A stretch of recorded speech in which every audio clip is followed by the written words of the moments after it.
after. So that was my reference point. I started to do the same with Diego. Picture Diego and I sitting across from each other. We are separated by 2 campfires, one in front of him and one in front of me. I started to put all I could into his fire and watched him put whatever he had into his fire too. I kept waiting for him to put something in my fire, but he never did. And I started to get upset, saying, "You don't really care about me, or even notice all I do for you. Do you know how many who would love to be with me and appreciate me, eager to tend to my flame?" It's so embarrassing. Someone new suddenly became the solution. Okay, so you see, someone new suddenly became the solution. Manipulation. Tool in my mind. If we are not getting the expected drug from one person, or what we want from that person, we can get it from someone else. For example, if I wanted to go swimming in the ocean and he did not, so I went on my own to swim feeling lonely. Why do we feel lonely when we are in a relationship or surrounded by people? I never understood that, why people feel lonely even when they're in a relationship, when most of us get into a relationship so as not to feel lonely. So therefore, getting into a relationship isn't the solution for our loneliness, and often leads to more problems and confusion. I thought when you're in a relationship, you do everything together, like my mom and dad did. When I started this with Diego, how I felt, he said, "But I was with you in the ocean. I am the ocean, immersing you, challenging you to go deeper into yourself and your idea of how a relationship is supposed to be." Of course I got annoyed by this. I did not want poetry and riddles. I wanted him by my side physically, damn it, because I so wanted to look like a normal couple to my mom, my friends, and strangers, and even you guys in the videos. So yeah, at one point it did bother me. But why? After all, whatever he wanted to do, I wanted to do it too. To be there, experiencing it with him, appreciate it like he does. So why was he not the same when I wanted to do what I wanted to do? And do not see what's important or care about, and why does he not see what's important or care about my own flame?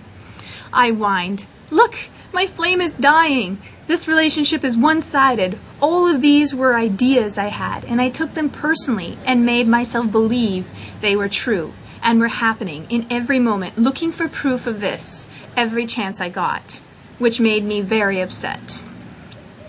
And what did he do? He continued to feed his own flame peacefully, not deterred at all. And I still grudgingly fed his flame too, but I would blow up in anger randomly every now and then. Any little thing could set me off. Does any of this stuff sound familiar to you? Can you see how you see when you and others have done the same thing? When I brought up all the things I did for him, hoping he would notice them or give me some attention for them or change to do things how I wanted him to do it or how I wanted it to be, or have him change to better suit me, he would, depending on what my energy and intent was, when I said something, would say, "Boring." I'm sure you've noticed that on Facebook, and it's kind of contagious. "Boring," and walk away, or say, "Boring," then kiss me, and then he would bring up all the things he did for me and that I was not aware of and that I was negligent with, and he had no expectation, no desire for attention or approval for it. He was just being unconditional to me. If you tend to my flame, then it's conditional. Then what's the relationship based on? He said. It's getting dark. Expectation, which leads to control, and manipulation, which leads to you trying to change me. But I never once did this to you. And you always say, Jess, how you respect me, understand me, and do not want to change me, yet you do. Just the opposite, unconditionally, rather than get mad when I say this, because you do not like that you do this. Try to understand why you do this. And you try to understand, watching why you do this. Is this really what you want in a relationship? You experienced that in the last one, and you escaped that. But it has become your comfort, your known, and you want to recreate that same pattern of discomfort with me, in me, and make me like him. But I will not do it. Can you not see how you're confusing your past with the present moment in this way? Diego said. "I will not let you or anyone take my peace ever. Nor will I use these tactics to change you into my idea of you, as I have no idea of you. I see only the real you, and that's what I want, not all your conditions, ideas, beliefs, and expectations. So you should be aware, Jess, and why you're doing this unconsciously to me. Unconsciously. Why you're doing this unconsciously to me. The truth is you love your pain, your drama, and you love to fight. Realize it if you want to get past it. You, Jess, say you think you're stupid, but you're not. The only stupid thing about you is that you think you're stupid. You try to be the perfect partner, but I do not want your perfection. I want you. Then he would always say in a cryptic way, anyway, I'm not real, I'm just a projection of your mind, and I'm not important, but you are. And by the way, I never once asked you to feed my flame. That's not romantic or love to me. I would rather you feed and tend to your own flame.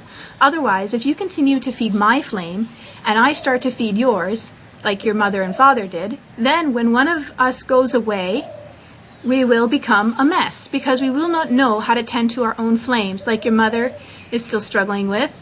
We will only know how to tend to someone else's flame, and we will always be waiting for someone else to take care of our flame, rather than doing it for ourselves.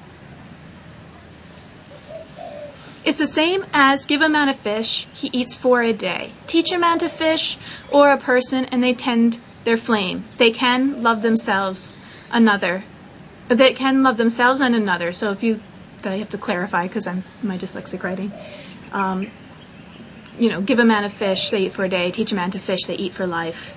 So teach a person to tend to their flame, or teach a person to take care of somebody else's flame, they only eat for a day or live for a short time, and teach someone to tend to their own flame, they are able to be self-sustainable, soul-sustainable.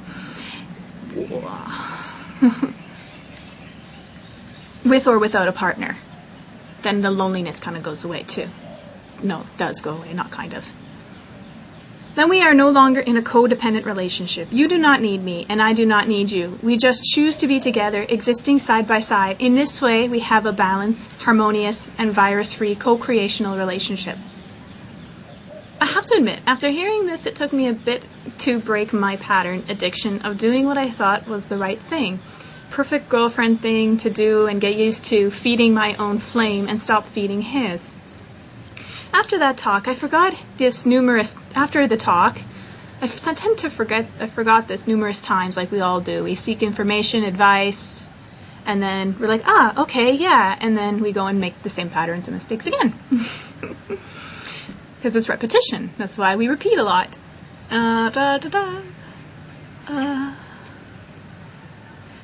I forgot to tend to my own flame and went back to feeding his flame, and I got upset still as I felt myself fighting the new changes, ideas of a relationship.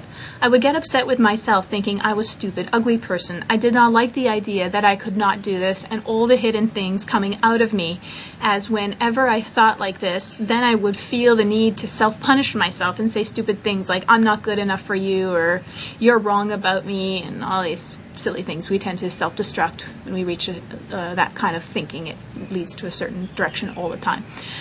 This is a real challenge to not judge yourself when you're observing yourself in this state. Only thing is, it's hard to have control or realize what you are doing until after. I would also often start to rebel, where I would refuse to feed his flame and even my flame, thinking it would teach him a lesson, and he'll be sorry. Oh, not yet. But it was another form of manipulation. This self-punishment tactic that I was doing to get attention, sympathy, and approval to feed some idea and insecurity. Now, I'm not religious, but it seems to me I was unconsciously playing out our idea of God and how we think He is, because the book told us so. How we feel the need to judge and punish ourselves and even others sometimes, like we are told our God does this to us. I'm constantly amazed how I'm influenced by these beliefs that are not mine, but still have some hold on me without even paying attention to it. And the same thing we're noticing in people all the time. So when a person is talking about how much of it is, how much of it is really them that is talking, and how much is it their brainwashing, conditioning, beliefs? confusions, frustrations, insecurities, and fears talking. Diego never gave in, never caved, and never comforted me when I was like this. He instead just made me aware of what I was doing and challenged me as to why I was doing this and to go deeper, to go beyond. When I got upset, why did I get upset? He never resented or judged me for it, which was another idea/lie. I convinced myself that he was judging me and that it was true, as most would do. Nope, that's not real. He would say, so always catch ourselves in these things. Let me take off all the fake layers of you. I want to see what is not you and what is you. I want you to see that too. But you have to be brave enough to go to the depth of your being, even if you protest, struggle, and panic, saying, this is not natural, we need air, it's been too long, there is too much pressure, I'm starting to crack. Come, let's go back up to the surface. Just for a bit, I'm too scared to get to know the real me, so I hide. Meaning going deeper and deeper into the ocean, how we tend to react with the pressure and the fear of, oh no, are we going to have enough air to get up, and what happens? And this is a metaphor of the kind of how comfortable we are in the surfacey kind of shallow existence that is not our fault, but society's conditioned us to be that way, to be aware of that so we can get past it, dismantle it, if you will. So will the real you please stand up? When your partner does not do what we want, giving us the drug that we want, how we want it, then we make them into our enemy. It's kind of funny to think how we got from go from having imaginary friends when we are kids to imaginary enemies when we are adults. When one partner's flame goes out, then that is the breaking point in the relationship. That's usually when it ends. This is why most women say, I give and I have nothing left to give him anymore. And that is when the other partner gets desperate and tries to share their flame. But that just results in their flame getting weaker and dying as well. This is when the bitterness happens in the relationship, where suddenly revenge and blaming becomes important. It's not our fault. We have been conditioned with this basic program for so long. School, religion, job, family, and relationships, the same patterns over and over, which is telling some authority figure outside of us or some god deities what we think they want to hear, and what we think they want us to do in order to get some approval, justification, understanding, and confirmation that we are a good person. But we think we have made a change. But when we think we have made changes, that we have convinced ourselves that we are making progress, that we are growing and doing something new. After all, we are we in a different?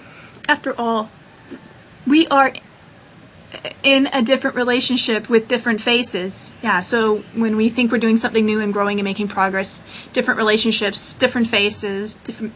So yet it's the same story, the same struggling, the same suffering, the same problems. And the worst part of all about this is that we have conditioned ourselves to believe that this is normal. This is how a relationship is to be, and this is life. We accept this, and so we do not bother to inquire further or beyond. And so we become passive and comfortably numb and fight anyone that tries to tell us that this is not normal. That being said, since sex and the pursuit of money is a major obstruction, distraction, and manipulation tool in a relationship, we have chosen to put that on the bottom of our priority list, where with most couples it's at the top of the list, divine union and tantra, kundalini, shmantra, I don't know, whatever, all these stupid terms. I say it's a distraction because there are many couples now that just have nothing to say to each other, and rather than face the issue, they just have sex to escape it. We both want to transcend these things, not to be addicted and owned by this element in life. We are so much more than our illusions and our bodies.